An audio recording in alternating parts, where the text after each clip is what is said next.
ತ್ರಿವರ್ಣ ಬುಲೆಟಿನ್ಗೆ ಸ್ವಾಗತ. ನಾನು ಪವಿತ್ರ ಗೌಡ. ಇವತ್ತಿನ ಪ್ರಮುಖ ಸುದ್ದಿಗಳನ್ನ ನೋಡ್ತಾ ಹೋಗೋಣ. ಅದರಲ್ಲಿ ಸುದ್ದಿಗಳ ಹೈಲೈಟ್ಸ್ ಅನ್ನ ನೋಡೋದಾದ್ರೆ,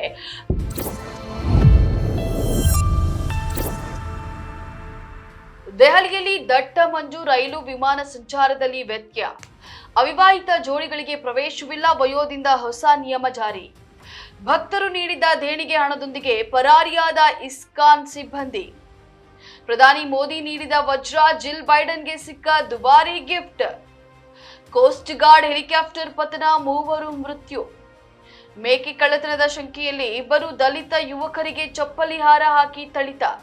ಇವೆಷ್ಟು ಸುದ್ದಿಗಳು ಇವತ್ತಿನ ನಮ್ಮ ಆಯ್ಕೆಗಳು.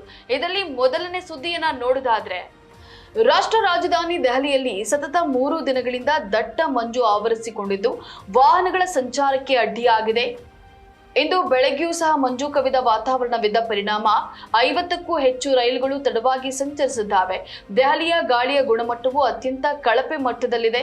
ಬೆಳಗ್ಗೆ 9 ಗಂಟೆಗೆ ವಾಯು ಗುಣಮಟ್ಟ ಸೂಚ್ಯಾಂಕ 372 ಇತ್ತು ಅಂತ ಹೇಳಿ ಕೇಂದ್ರ ಮಾಲಿನ್ಯ ನಿಯಂತ್ರಣ ಮಂಡಳಿಯು ಅಂಕಿಅಂಶವನ್ನ ತಿಳಿಸಿದೆ. ಇನ್ನು ಶನಿವಾರ ದಟ್ಟ ಮಂಜಿನ ಪರಿಣಾಮ 19 ವಿಮಾನಗಳ ಮಾರ್ಗ ಬದಲಾವಣೆಯನ್ನ ಮಾಡಲಾಗಿತ್ತು. ಅಲ್ಲದೆ 400 ವಿಮಾನಗಳ ಹಾರಾಟ ತಡವಾಗಿದೆ. ಪ್ರತಿಕೂಲ ಹವಾಮಾನದ ಪರಿಣಾಮ 45ಕ್ಕೂ ಹೆಚ್ಚು ವಿಮಾನಗಳ ಹಾರಾಟ ಸ್ಥಗಿತಗೊಂಡಿದೆ.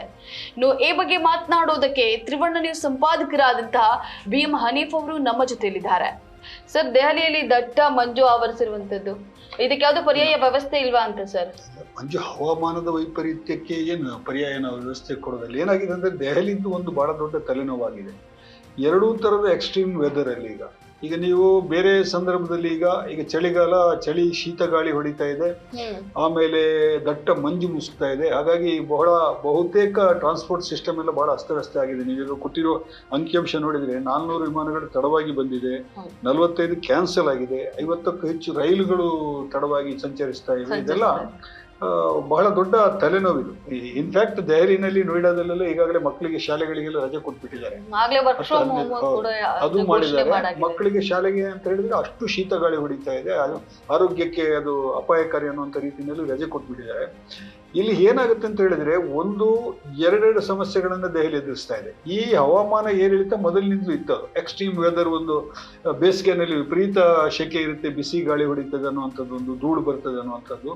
ಈಗ ಚಳಿಗಾಲದಲ್ಲಿ ಈ ತರ ಶೀತ ಗಾಳಿ ಹೊಡಿತಾ ಇದೆ, ದಟ್ಟ ಮಂಜು ಬೀಳ್ತದೆ ಅನ್ನುವಂಥದ್ದು. ಇದರ ಜೊತೆಗೆ ಅಲ್ಲಿ ಹವಾಮಾನದ ಇದೆಯಲ್ಲ, ಹವಾ ಮಾಲಿನ್ಯ ಇದೆಯಲ್ಲ, ಅದು ಕೂಡ ಬಹಳ ದೊಡ್ಡ ಉಸಿರಾಟದ ತೊಂದರೆ ಆಗುವಂಥದ್ದು. ಅಸ್ತಮಾ ರೋಗಿಗಳಿಗೆ, ವಯಸ್ಸಾದವರಿಗೆ, ಮಕ್ಕಳಿಗೆ ದೆಹಲಿ ಇವತ್ತು ವಾಸಯೋಗ್ಯ ಅಲ್ಲ ಅನ್ನುವಂತಹ ಒಂದು ಪರಿಸ್ಥಿತಿಗೆ ನಾವು ಬಂದು ತಲುಪಿದ್ದೇವೆ. ನಾವು ಇದನ್ನ ಕಡಿಮೆ ಮಾಡೋದಕ್ಕೆ ಸಾಕಷ್ಟು ಕ್ರಮಗಳನ್ನ ಕೈಗೊಳ್ಳಬೇಕು ಅಂತ ಹೇಳ್ಬಿಟ್ಟು ಸುಪ್ರೀಂ ಕೋರ್ಟ್ ವರೆಗೆ ಇದು ಚರ್ಚೆ ಹೋಗಿದೆ. ಇದು ಸರ್ಕಾರಗಳ ನಿಟ್ಟಿನಲ್ಲೂ ಕೂಡ ಬೇರೆ ಬೇರೆ ಕ್ರಮಗಳನ್ನೆಲ್ಲ ಕೈಗೊಳ್ತಾ ಇದೆ. ಆದ್ರೆ ಏನು ಪ್ರಯೋಜನ ಆದಂಗೆ ಕಾಣಿಸ್ತಾ ಇಲ್ಲ. ಅದು ಒಂದು ಕಾಲದಲ್ಲಿ ಭಾರತದಲ್ಲಿ ದೊಡ್ಡ ದೊಡ್ಡ ರಾಜ ಮಹಾರಾಜರುಗಳು ದೆಹಲಿಯನ್ನ ರಾಜಧಾನಿ ಮಾಡ್ಕೊಂಡು ಆಳಿದ್ರು. ದೆಹಲಿಯಿಂದ ಯಾಕೆ ಆಳಿದ್ರು ಅಂತ ಹೇಳಿದ್ರೆ, ದೆಹಲಿ ಬಹಳ ಅತ್ಯುತ್ತಮವಾದಂತಹ ಹವಾಮಾನ ಇದೆ ಅನ್ನುವ ರೀತಿಯಲ್ಲಿ ದೆಹಲಿ ದೇಶದ ರಾಜಧಾನಿ ಕೂಡ.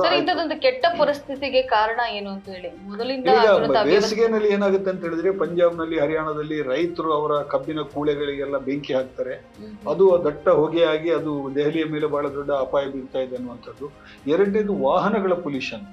ಬಹಳ ವರ್ಷಗಳ ಹಿಂದೆಯೇ ದೆಹಲಿನಲ್ಲಿ CNG ಬಳಕೆಯನ್ನ ಪ್ರಚಾರ ಮಾಡಿ ಈಗ ಬಹುತೇಕ ಗಾಡಿಗಳೆಲ್ಲ CNG ಬಳಕೆಯನ್ನ ಮಾಡ್ತಾ ಇದೆ. ಹೊಗೆಯ ಇದು ಕಡಿಮೆ ಆಗಿದೆ, ಪ್ರಮಾಣ ಕಡಿಮೆ ಆಗಿದೆ. ಆದ್ರೆ ಇವತ್ತಿಗೂ ಕೂಡ ಪೆಟ್ರೋಲ್, ಡೀಸೆಲ್, ಅದರಲ್ಲೂ ಕೂಡ ಪೆಟ್ರೋಲ್ನಲ್ಲಿ ಗುಣಮಟ್ಟದ ಪೆಟ್ರೋಲ್ ಸಿಗ್ತಾ ಇದೆ ಇವತ್ತು, ಡೀಸೆಲ್ನಲ್ಲೂ ಕೂಡ ಗುಣಮಟ್ಟದ ಡೀಸೆಲ್ ಸಿಗ್ತಾ ಇದೆ. ಇದೆಲ್ಲ ಆಗಿಯೂ ಕೂಡ ಜನಸಂಖ್ಯೆ ಜಾಸ್ತಿ ಆಗಿದೆ, ವಾಹನಗಳ ಸಂಖ್ಯೆ ಜಾಸ್ತಿ ಆಗಿದೆ. ರಸ್ತೆಗಳು 10 ಲೈನ್ 8 ಲೈನ್ ರಸ್ತೆಗಳಿದ್ದು ಸಾಕಾಗ್ತಾ ಇಲ್ಲ ಇವತ್ತು ಓಡಾಡೋದಕ್ಕೆ. ಸೊ 2 ತರದ ಸಮಸ್ಯೆ ಇದು. ಒಂದು ರೀತಿಯಲ್ಲಿ ಎಕ್ಸ್ಟ್ರೀಮು, ಬೇಸಿಗೆನಲ್ಲೂ ಎಕ್ಸ್ಟ್ರೀಮು, ಈ ಹವಾಮಾನ ಕಳಪೆ ಹವಾಮಾನಗಳು. ಈಗ ನೋಡಿ, ನಿನ್ನೆ ನಾನು ನೋಡ್ತಾ ಇದ್ದೆ, ನಿನ್ನೆದ ಅಂಕಿಅಂಶ ನೋಡಿದ್ರಿ, AQI ಅಂತ ನಾವು ಹೇಳ್ತೀವಿ, ಏರ್ ಕ್ವಾಲಿಟಿ ಇಂಡೆಕ್ಸ್ ಅಂತ ಹೇಳ್ಬಿಟ್ಟು, ಅದು ಅಪಾಯಕಾರಿ ಮಟ್ಟ 348ಕ್ಕೆ ಬಂದಿದೆ. ಅದೀಗ ಇದು ಬಹಳ ಕಷ್ಟದ ಕೆಲಸ ಇದೆ. ಈಗ ನೈಸರ್ಗಿಕವಾಗಿ ಆಗೋದು ಬಿಡಿ, ಈಗ ಮಂಜು ಬಿದ್ದಾಗ ಈಗ ನಮ್ಮಲ್ಲೂ ಕೂಡ ಅಲ್ಲಿನ ಜನರ ವಾಸದ ಪರಿಸ್ಥಿತಿ ಏನು ಅಂತ ಹೇಳಿ ಕಷ್ಟ ಇದೆ, ಬಹಳ ಕಷ್ಟ ಇದೆ. ಅದನ್ನು ಡಿಸೆಂಟ್ರಲೈಸ್ ಮಾಡ್ಲಿಕ್ಕೆ ಟ್ರೈ ಮಾಡಿದ್ರು. ನೋಯ್ಡಾ ಈಗ ಪ್ರತ್ಯೇಕವಾಗಿ ಒಂದು ಬೇರೆ ಒಂದು ರಾಜ್ಯದ ತರ ಬೆಳೀತಾ ಇದೆ. ಏನೇ ಮಾಡಿದ್ರು ಕೂಡ ಇದು ಈಗ ನೈಸರ್ಗಿಕದ್ದು, ಈಗ ನಾವು ಏನು ಮಾಡ್ಲಿಕ್ಕೆ ಆಗೋದಿಲ್ಲ. ಅದು ಮಂಜು ಬೇರೆ ಕಡೆನೂ ಬೀಳುತ್ತದೆ. ಏನು ಬೆಂಗಳೂರು ವಿಮಾನ ನಿಲ್ದಾಣದಲ್ಲಿ ಕೂಡ ಮಂಜು ಬಿದ್ದು ವಿಮಾನಗಳು ಇಳಿಯೋದಕ್ಕೆ ತೊಂದರೆ ಆಗೋದು ಅಥವಾ ತಡವಾಗಿ ಸಂಚರಿಸುವುದೆಲ್ಲ ನಡೀತಾ ಇದೆ. ಅದು ಡೆಲ್ಲಿದು ವಿಪರೀತ ಮಟ್ಟಕ್ಕೆ ಹೋಗಿದೆ. ಇದಕ್ಕೆ ಬಹಳ ಸ್ಟ್ರಿಕ್ಟ್ ಆದಂತಹ ನಾರ್ಮ್ಸ್ಗಳನ್ನು ಅನುಸರಿಸಬೇಕಾದಂತ ಅಗತ್ಯ ಇದೆ. ನೀವು ಹವಾಮಾನದ ಹವಾ ಗುಣಮಟ್ಟ ಕಡಿಮೆ ಆದರೆ ಜನ ವಾಸಿಸ್ಲಿಕ್ಕೆ ಆಗೋದಿಲ್ಲ ಅನ್ನುವಂಥ ಪರಿಸ್ಥಿತಿ ಬಂದ್ರೆ ಏನ್ ಮಾಡ್ಲಿಕ್ಕಾಗತ್ತೆ? ದೇಶದ ಪ್ರಮುಖ ಟ್ರಾವೆಲ್ ಬುಕಿಂಗ್ ಕಂಪನಿ ಓಯೋ ತನ್ನ ಚೆಕ್ ಇನ್ ನಿಯಮಗಳಲ್ಲಿ ಬದಲಾವಣೆಯನ್ನ ಮಾಡಿದ್ದು ಅವಿವಾಹಿತ ಜೋಡಿಗಳಿಗೆ ಅವಕಾಶ ಇಲ್ಲ ಎಂದು ಹೇಳಿದೆ. ಸದ್ಯ ಮೀರತ್ನಲ್ಲಿ ಈ ನಿಯಮ ಜಾರಿಯಾಗಿದ್ದು, ಈ ಹೊಸ ನಿಯಮದನ್ವಯ ಹೋಟೆಲ್ಗೆ ಬರುವ ಜೋಡಿಗಳು ಕಡ್ಡಾಯವಾಗಿ ತಮ್ಮ ಸಂಬಂಧದ ಪುರಾವೆಯನ್ನ ಒದಗಿಸಬೇಕು. ಆನ್ಲೈನ್ ಬುಕಿಂಗ್ಗೂ ಈ ನಿಯಮ ಅನ್ವಯವಾಗಲಿದೆ. ತನ್ನ ಎಲ್ಲಾ ಪಾಲುದಾರ ಹೋಟೆಲ್ಗಳಿಗೆ ಓಯೋ ಈ ಬಗ್ಗೆ ಮಾಹಿತಿಯನ್ನ ರವಾನಿಸಿದೆ. ಕೂಡಲೇ ಇದನ್ನ ಜಾರಿಗೆ ತರಬೇಕು ಅಂತ ಹೇಳಿ ಮೀರತ್ನ ಪಾಲುದಾರ ಹೋಟೆಲ್ಗಳಿಗೆ ಕಂಪನಿ ಸೂಚನೆಯನ್ನ ನೀಡಿದೆ. ಸ್ಥಳೀಯ ಸಾಮಾಜಿಕ ಸಂವೇದನೆಯನ್ನ ಗೌರವಿಸಿ ಈ ನಿರ್ಧಾರ ತೆಗೆದುಕೊಳ್ಳಲಾಗಿದೆ ಅಂತ ಹೇಳಿ ಓಯೋ ಹೇಳಿದೆ. ಭಕ್ತರು ದೇಣಿಗೆಯಾಗಿ ನೀಡಿದ ಲಕ್ಷಾಂತರ ಹಣ ಮತ್ತು ರಸೀದಿ ಪುಸ್ತಕದೊಂದಿಗೆ ಮಥುರಾದ ಇಸ್ಕಾನ್ನಲ್ಲಿ ಕೆಲಸ ಮಾಡ್ತಾ ಇದ್ದ ಸಿಬ್ಬಂದಿಯೊಬ್ಬರು ಪರಾರಿಯಾಗಿದ್ದಾನೆ ಅಂತ ಹೇಳಿ ಅಧಿಕಾರಿಗಳು ಶನಿವಾರ ತಿಳಿಸಿದ್ದಾರೆ.